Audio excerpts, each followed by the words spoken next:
हम पढ़ते हैं नीति वचन की किताब 7 अध्याय। लिखा है, हे मेरे पुत्र, मेरी बातों को माना कर और मेरी आज्ञाओं को अपने मन में रख छोड़। है ना, यहाँ इस तरह लिखा है। परमेश्वर ने अपने बेटा बेटी को कह रहा है, जितनों ने प्रभु यीशु मसीह को विश्वास किया वो परमेश्वर का बेटा बेटी है, परमेश्वर का पुत्र है ना, परमेश्वर का संतान है। तो परमेश्वर अपने पुत्र को ही, अपने बेटा बेटी को ही परमेश्वर कह रहा है। जिस तरह माँ बाप अपने बेटा बेटी को कहता है ना, तो अपना माँ बाप को आज्ञा को पालन करने से माँ बाप कितना खुश होता है ना। उसी तरह परमेश्वर अपना बेटा बेटी को, है ना, अपना बेटा बेटी को परमेश्वर कहा रहा है कि परमेश्वर को आज्ञा को किस तरह पालन करना है। तो यहाँ लिखा है, हे मेरे पुत्र, मेरी बातों को माना कर।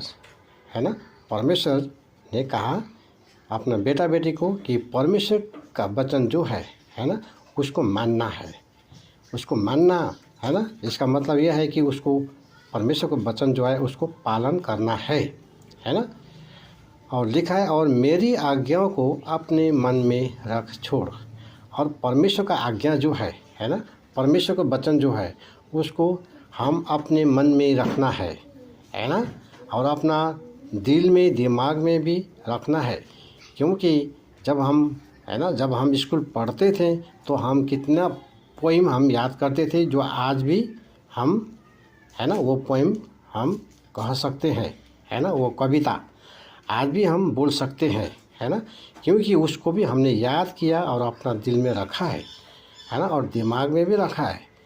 तो उसी तरह परमेश्वर का वचन को दिल में रखना कितना, है ना, कितना अच्छा है ना। तो परमेश्वर बहुत खुश होता है।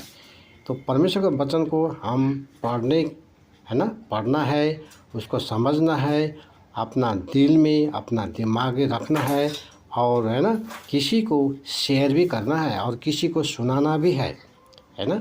तो हम देखते हैं 2 पद में लिखा है यहाँ, मेरी आज्ञाओं को मान, इससे तू जीवित रहेगा, और मेरी शिक्षा को अपनी आँख की पुतली जान।